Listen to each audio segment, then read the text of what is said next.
In the name of Allah, the most gracious, the most merciful, I bear witness there's no God but God, and God is the only one who has the right to be worshipped. I also bear witness that Prophet Moses, Prophet Jesus, and Prophet Muhammad, peace and blessings be upon him, are the messengers of God, and I seek refuge in Allah from the rejected Satan. So in this video, we're going to be discussing the divine and universal laws of travel. I've got a few Quran verses here to help us understand our God-given rights. In the current events, our rights are being trampled upon, and that's due to the collective ignorance of our divine rights and the awareness of God and God's laws and commandments. So in this video, we're going to be discussing different universal laws of travel so that we can feel free and live our life to the fullest and expression. So we want uniqueness of expression. We want to be able to express ourselves as spiritual beings with unique experiences to help develop our spirituality and advance our material lives. Also to be closer to the unique creator of all that exists. So we want to do these to please our creator, to bring more divine light into this reality. So we do that by doing what is pleasing to God, to our creator, and staying away from the things that is not pleasing to God. Okay, and obviously God knows best. He's all aware, all knowing, all seeing. So obviously his perspective is a greater vantage point than from our own limited human incarnations we are having now. So we're going to go to chapter 24, verses 27 to 29. O you who believe, do not enter the houses other than your own unless you have obtained willing permission. And mind, you should greet the inmates of these houses. So do not enter into anybody's home unless you have permission to do so. And also you should greet the people of the homes in a nice way when you go in. So a lot of people do trades works or they do works in people's homes. So make sure you always have proper permission and you always greet the people kindly in a nice way, in a nice greeting when you enter. Verse 28, but if you find nobody in them, do not enter therein unless you have gotten from the owners or rightful caretaker previous permission. And go back if you are told to go back. That would be pure and best for you. Indeed, Allah is well aware of all that you do.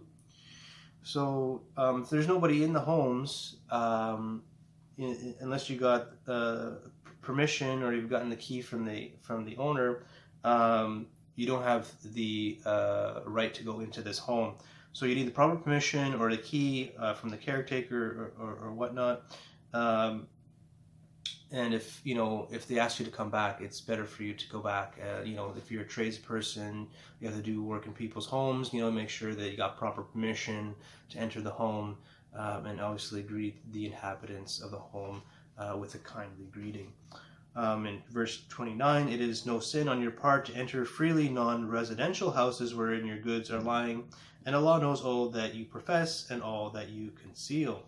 So, non-residential houses like commercial places, if your goods are lying in there and you want to retrieve them, then you don't actually need permission. You can go into this commercial place and pick up your goods. So, we're going to go to chapter 67, verse 15. It is he who has made the earth smooth and subservient to you for your benefit, so traverse far and deep into his spacious paths for your spiritual and material advancement. So this is a very clear-cut commandment from God for us to traverse into the spacious paths which Allah has made the roads for us. He's the one who makes the roads subservient to us and smooth for us to travel.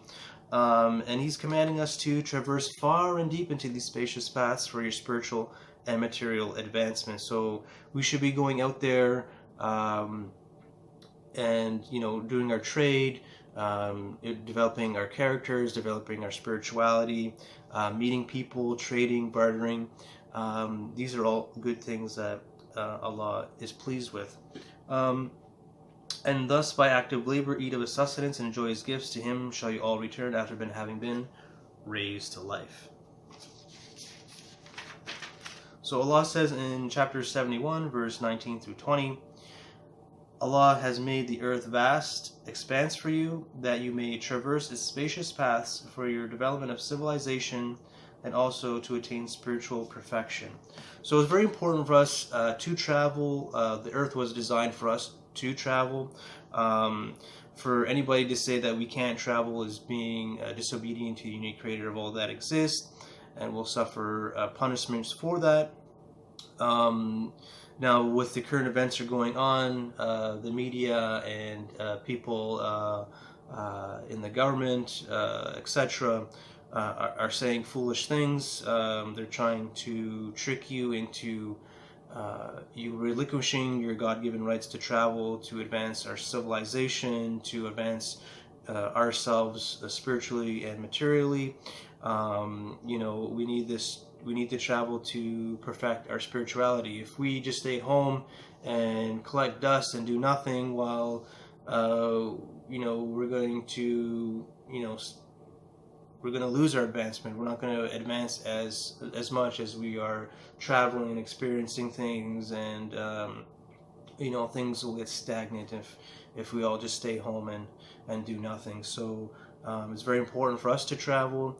All these restrictions in travel, like stickers, license plates, pieces of plastic for a license, then you got insurances and all these other passports, that all these different restrictions on travel are unjust. I mean, we shouldn't be letting in evil people, but there should be some sort of screening at the border that is within the Quran. But the free movement within the set state should be very smooth. It should be very free movement.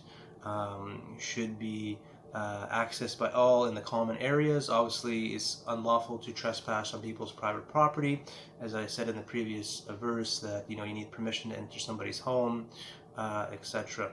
So in the common areas, we should have full movement without restriction, unless we're doing some criminal activity or some very grievous actions that would require somebody to be house arrested or in prison for some evil actions. But if you're traveling within harmony and balance, you're not causing harm according to the laws and commandments of the Most High God, that we all have the divine right to travel. So I just want to put that out there, because a lot of people are being very foolish, especially people that are so-called religious and spiritual, and a lot of them are just repeating what the fake media is saying. The mainstream media is just putting out more lies and manipulating the masses to give away their divine God-given rights. So I've talked a lot about the movement of travel in my previous videos, but nobody cares. Nobody really took heed to that. Now we're in a more worse situation, and they're trying to even restrict our travel even more. So I hope some people will take heed to this. We'll start traveling more. We'll start expressing their unique vibration and signature. Don't be afraid to go out and travel, meet people, trade, barter. These are all lawful things that are pleasing to God. And obviously, most importantly, take Allah as your shield. Be cautious still. Make sure you're washing your hands and having a certain amount of distance between people. I mean, those are all smart things to begin with. Those obviously should be implemented at all times in all places, inshallah. Okay, so we're going to go to a little story here that's going to help us understand a little bit more about traveling and journeying. Allah says in chapter 34, verse 18 and 19, "And we have placed between them the Shebians and the towns of Syria, which we had blessed, other towns facing each other and prominently visible." So these two towns were facing each other from a great distance, but you could still see each other's towns. "And we had fixed easy journeying stages between them. We said to the people of Sheba, journey through them at night and day, safe and secure. But due to their ingratitude, they wanted, as if to say, Our Lord, make longer the distance between the stages of our journeyings. And they did injustice to themselves, so we reduced them to a mere legend, and we broke them into complete disintegration and scattered them far and wide. Behold, there is a sign for this for all those who are patiently persevering and highly grateful persons." So Allah is saying is to be very grateful in all situations, but specifically when we travel, we should be grateful that we have the ability to travel, that we should be grateful to the destination we're traveling to, and be grateful to all the things on the journey of that travel.